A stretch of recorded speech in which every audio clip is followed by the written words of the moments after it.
Universal Endless Summer Resort Dockside Inn and Suites is the longest hotel name ever, but it's actually the cheapest on-site official hotel at the Universal Orlando Resort.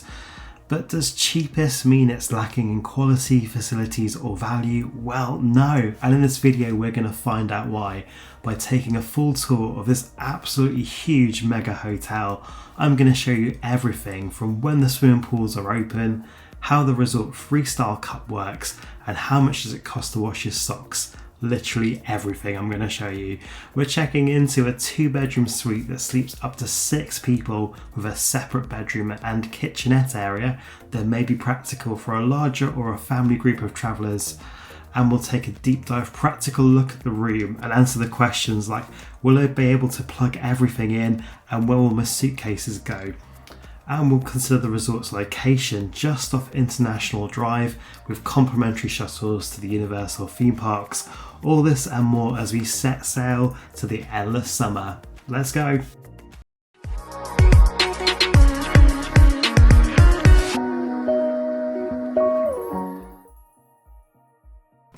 Hey, this is Stu for Out and Back Travel. I make videos like this one to help inspire your own theme park adventures.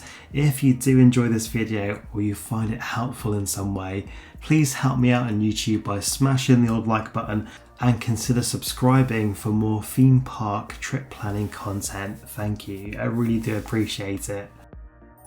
So let's look at the location. Universal's Endless Summer Resorts are located on the intersection of Universal Boulevard and International Drive, built on the site of the former Wet n Wild Water Park, RIP. There are 2 Universal Endless Summer Resorts, Dockside Inn and Suites, which is in this video, and the sister hotel Surfside, which is located just across the street. You'll find Endless Summer located in between the 2 Universal campuses. The North Campus is where you'll find the original Universal Studios Florida, Islands of Adventure, Volcano Bay and City Walk, and the new Epic Universe campus is to the south. So Endless Summer is in the midway point between these 2 campuses, and that could make for an ideal location for your vacation. Of course, there's regular complimentary bus transportation. The bus stop is located just outside the lobby, and I'd say in our experience the bus is left around every 10 minutes or so. We never had to wait for a bus to arrive, and there was usually a queue of them waiting to pick up guests for the quick trip to the theme parks. Here we can see 4 buses queuing for the bus stop, and that's the real benefit of the official Universal Hotels transportation. You just don't have to think about it. You really can go with the flow, unlike having to schedule a shuttle transfer as you would at an off-site hotel. The buses just run all day, way before the park opens and way after the park closes, so you just don't have to think about it.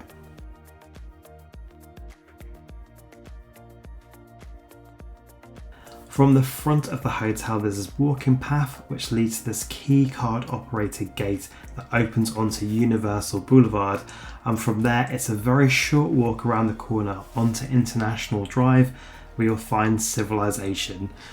It just took us 5 minutes to reach the Walgreens, which was across the street.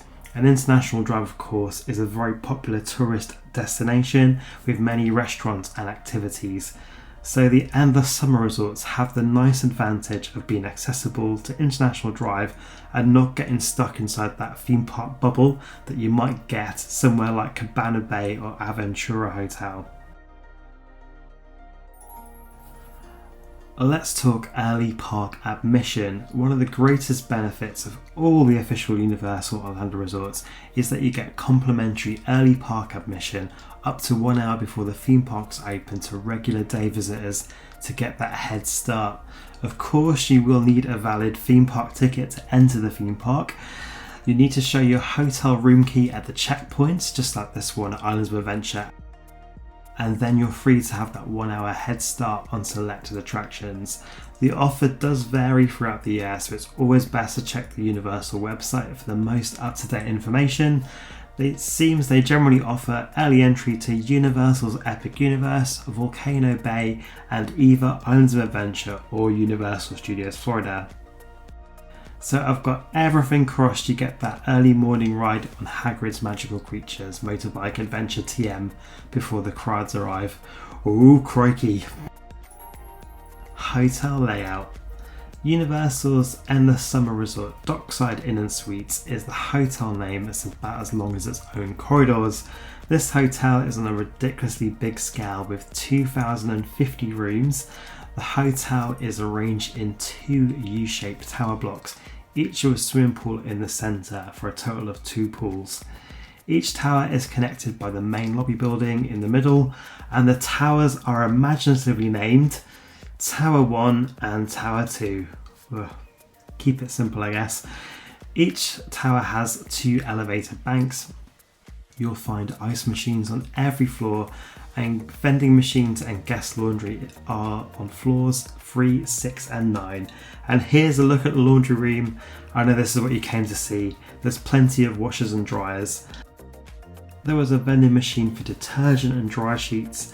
There is a change machine, however the actual washers and dryers do have the ability to take a card payment. At time of recording it was $3 per wash or dry, not too bad at all. After the dizzying excitement of the laundry room, let's head downstairs to the lobby building and check out the actual lobby.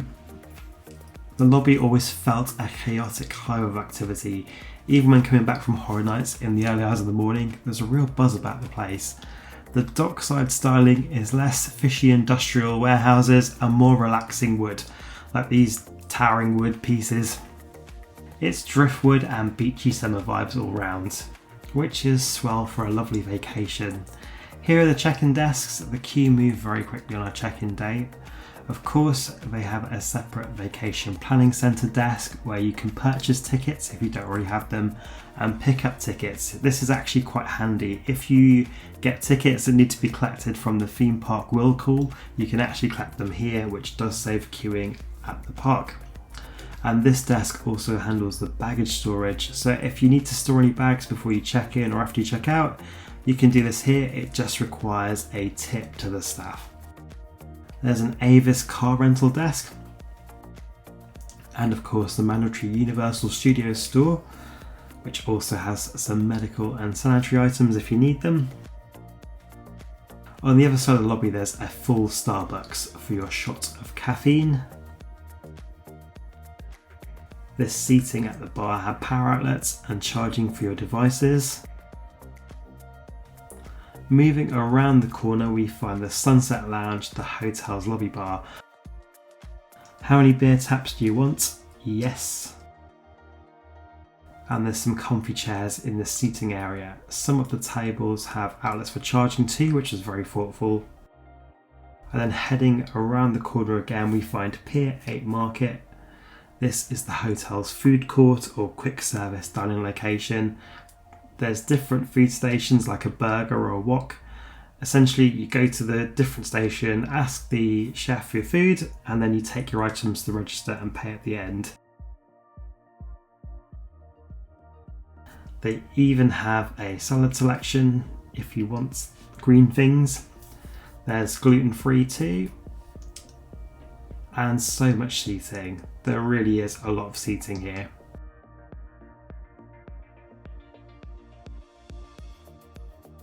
The Universal hotels generally offer a resort Freestyle cup, and Dockside Inn and Suites is no difference. This one can only be used at the hotel and doesn't work in the theme parks.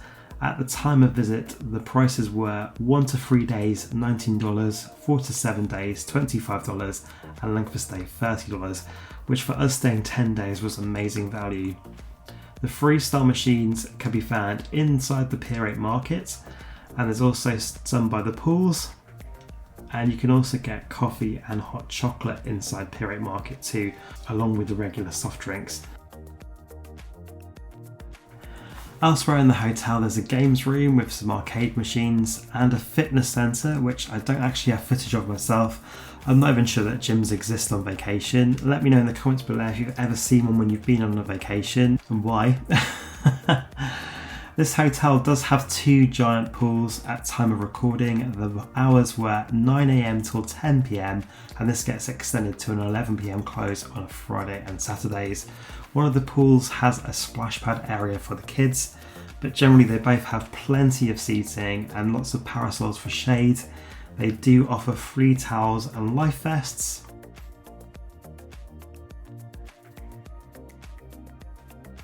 And they each have a pool bar. This is Wave Runner's pool bar. And of course there's Freestyle machines if you have the Resort Cup. And each of the pools also has restrooms with space for changing inside.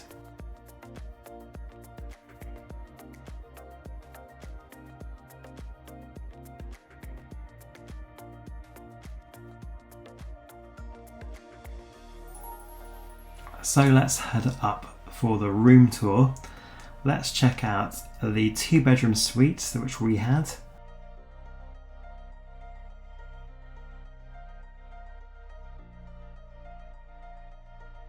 Even though it's called a 2-bedroom suite, really a 2-room suite would be a little more fitting. You have 3 queen beds in total. There's 2 in the main room and 1 in the little separate bedroom area. The main room has 2 queen beds and a big telly. And there's also 3 drawers. There's these little hooks to hang your bags or swimwear on. And as you come inside the room, there's a mirror and again, more hooks for hanging things. There's more hooks in here than the butcher's. Some lovely nautical artwork. A nautical lamp above the bed. Sand. Why do you want sand on the bed? Ugh. Let's take a look inside that separate bedroom, which has a door for privacy, and we'll find the 3rd queen bed. So this room can sleep up to 6 people. Again, some lovely artwork.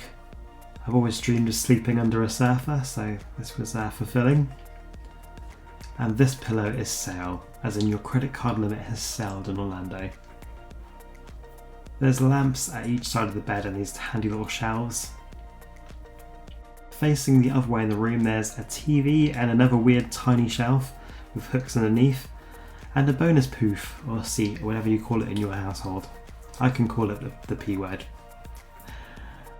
That shelf is really narrow. What would you store on there? Let me know in the comments. I think Kit Kats or Jenga bricks. From this angle we can see the wardrobe, which has the sheer drapes like it's getting married. The wardrobe was quite small. They did cram an ironing board in there. Again, who is ironing on the holiday? Please get help. Underneath the bed you have a gap for storing your suitcases, which was actually pretty practical, so you don't have to trip over them. In general, storage wasn't great for 4 adults. I can imagine it's even more of a squeeze when you have 6 in the room, as there only are really 3 drawers in the main room and the wardrobe in the bedroom. So if you're somebody that likes to unpack on vacation, this room might not be for you, as there isn't a lot of storage. That's really the only downside. On the upside, there was of course lots of charging outlets, and many of them had a USB and a USB-C slot.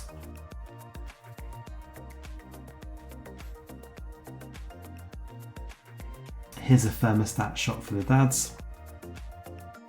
Let's take a look at the bathroom area, and we'll start with the vanity area and witness this incredible photography, like me not totally getting the reflection of the mirror shots.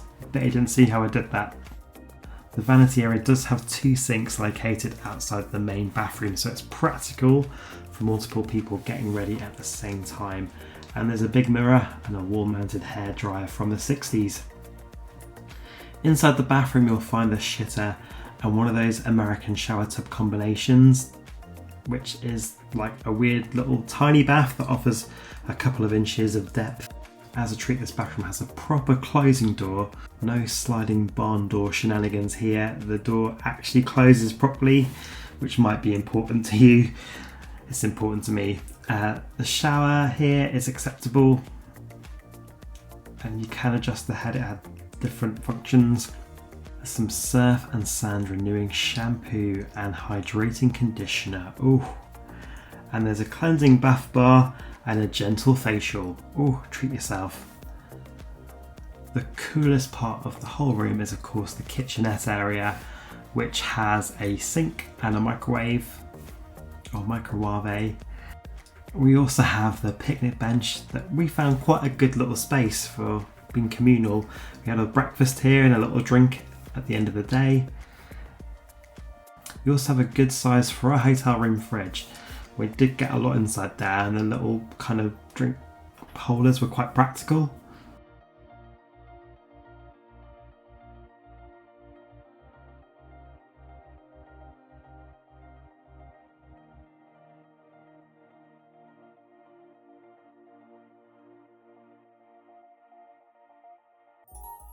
All in all, this is a great room for us there, 4 adults. We really appreciated the extra space, and the picnic table / kitchen area and the big vanity unit were both really practical areas for kind of getting ready and having a little extra room during our long vacation.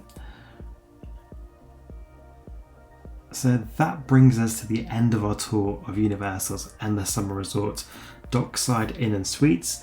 What do you think? Are you booking a stay here? Has this helped your research? Are you team Dockside or team Surfside? And if you have stayed here before, let me know what you think in those comments below. It really does help to share from each other's experiences, so I really do appreciate that. And remember guys, until next time, stay safe on the way out and back.